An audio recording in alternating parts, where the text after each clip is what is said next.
Going over the trades on the day for Thursday, July the 27th, 2023. Up on the day, leaning on the short side for our day trade algorithms to capture some moves as the market sold off today. Takes us up on the week, up on the month, and up on the quarter, up on the year. Hypotheticals really close to the live results. And our hypothetical end-of-day drawdown is minus 4,020. This is the model that we're trading. It's $4,000 away from its last equity peak, which was a week or two ago. I have to go back and look. Our live equity peak, we've had some transitions in our lives, and so we are about May the 5th, 13,662.48, around 5.5% from our all-time highs in equity. And July has just been a really choppy market today. It started out that way as well. Let's go over the market, the trades on the day.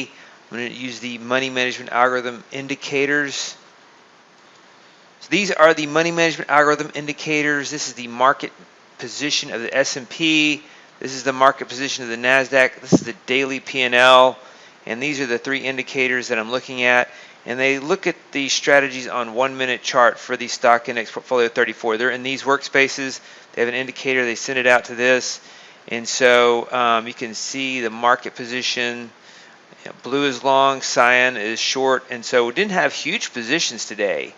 So it's nice to make a nice profit without having huge trading positions. Short 3 was the max on the ES. Short 3 was the max on the Nasdaq as well. We had this long period during the day when we were flat. No position at all. And we started out up just a little bit, and then it just kind of grinded against us. And, it becomes challenging. Last, I guess, Tuesday rolled over, gave some profits back. Yesterday we didn't trade. This represents yesterday's trade. We didn't trade this. We traded the FOMC trader, which is up a little bit. And then today we came in, and it's just grinding against us again. And then we got this break, and the market broke down and sold off pretty much into the close, up 11,745 on the day. You can see the equity curve as it rises on this chart. That represents the combined equity of all our individual strategies. Let's look at the 24-hour session, and if you take a look at the Nasdaq, I'm going to go over these 60-minute charts here on the Nasdaq. It's a funny looking chart to me because it's supporting this 15,500. We had this sell-off last Thursday, just to give reference to where we were. Last Thursday there was a sell-off, and there was no continuation after a couple of days. I mentioned this on Monday. Friday, no continuation. Monday, no continuation. Tuesday started a counter trend. Wednesday, a counter trend. And then, you'd think, okay, it's been a week. Thursday, another leg down. Last night's rally just was surprising, head scratcher to me. I know Meta earnings were strong, but the whole market rallied, and the afternoon rally at the close yesterday, the overnight rally, and then the rally at the open were head scratchers to me. Bonds really sold off today. Gold sold off. Crypto sold off. Euro currency sold off, and it was just a matter of time before the stock index sold off. So we got our second leg down, but the second leg, it went all the way. Every time there's a sell-off on an intraday basis, it seems to always have to go back and take out the previous highs from the start of that sell-off. And it did that again today. It went all the way back to last Thursday's high before it resumed the trend down. And so, oftentimes you'll see a sell-off, counter-trend, sell-off. Now we're seeing counter-trend, or you're seeing a sell-off, counter-trend all the way back up to here, then the sell-off. And so you get this compressed movement instead of a, it's kind of twisted higher with the way the market is trading right now. And supporting this 15,500, it supported the 15,000 level for a long time, except for this one blip down. There's a long support of 15,000. Now they're trying to support 15,500. Just looks kind of funny. Not level trading technically can work sometimes, and it's not really picking a solid number out doesn't really make fundamental sense, but sometimes it works, but it just looks funny. In this case, just try to support this level, and we get some pretty good selling today. I would anticipate some more selling tomorrow. We'll see, but the Fed has done its, I think the market has done its last rate hike, according to many. And so the market has been rallying the entire time the Fed has been hiking rates. And now that the Fed has done hiking rates, maybe it'll sell off. Maybe there'll be profit taking. The discounting mechanism of the market. You would think it would go down the entire time the Fed hiked rates, and when it was done hiking rates, it would go up. But in this case, it goes up the entire time it's hiking rates, and then when it's done hiking rates, it takes profits and sells off. That's the counterintuitive discounting mechanism of the market, and so that's what we may be seeing now. Potential resurge inflation. Crude oil is up at 8 today. Let's look at the trades on the day. So here they are. I'm looking at all the 1 minute charts. Same trades as some of the charts that are not on 1 minutes that we have in our subscriptions. Plus 845, plus 1150. Robot was down on the day, stopped out. You see the indicators down here at the bottom. That's what these image indicators is what sends the equity curve information out to be combined. And so Tick Pulse, this was the winner, the biggest winner of the day on the Nasdaq, plus 30, around 3,500. So nice trading on Tick Pulse. And then Tick Reversal also had a nice trade, plus 2490. Bounce Reversal, it lost on the long side.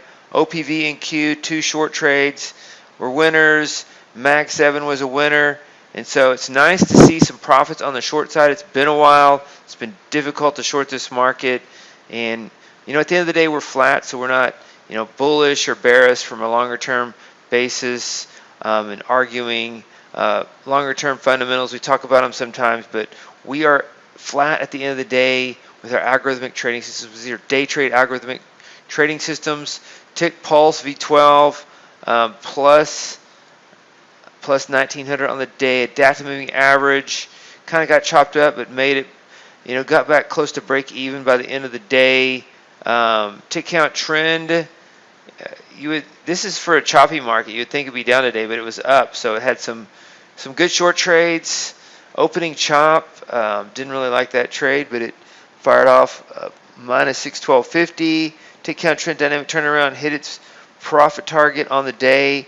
So yesterday was a big day for the S&P on the trading system signals. No, we didn't trade it. Today, the Nasdaq was really a big winner. The highlight of the day was these Tick Pulse strategies. Just in general, nice short strategies. 1, 2, 3, 4, 5, 6 strategies went short. 2 strategies went long. And the strategies that all went short today were profitable on the day on the Nasdaq. The 2 that went long were down on the day. So we are 6 for 8 on the Nasdaq, with the short strategies winning, the long trades losing. On the S&P, that moving average went back and forth, break even. But Tick Pulse went short, Tick count trend went short, and so the same thing, Tick count trend dynamic turnaround.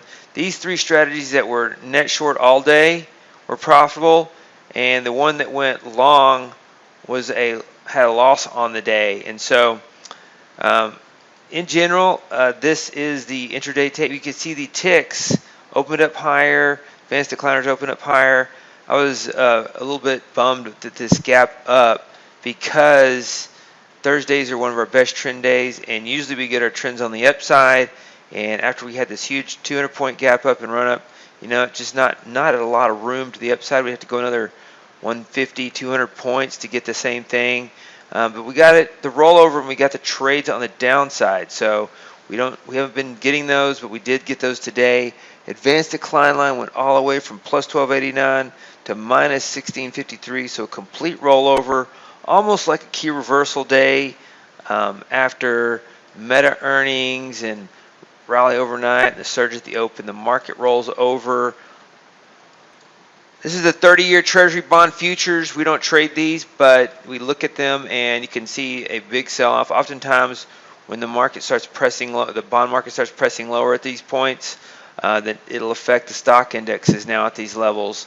Let's look at the daily charts, and you can see the euro and gold also selling off while crude oil is up. So the market has been rebounding, and it sold off here into June 23rd, I guess. When was this? No, this was March. And so March it's rebounded. It sold off here, it rebounded. It rebounded here. and so it's been kind of optimistic based on these prices holding up.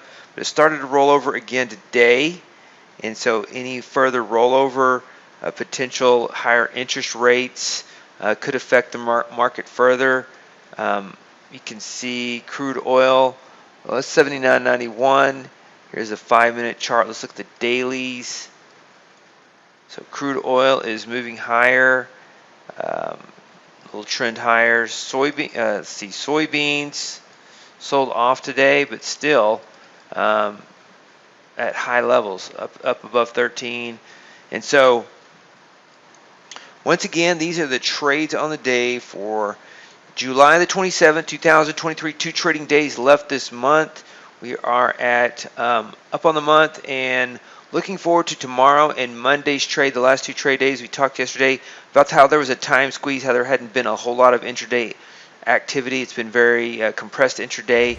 Today we got some. We'll see if there's follow through on the last 2 trading days of the month. Hey, David Bean here. Welcome to Capstone Trading Systems YouTube page. Be sure to subscribe to join our community of algorithmic traders. We are real money traders. We share our winning streaks, we share our losing streaks, as well as market updates, strategies, and coding tips.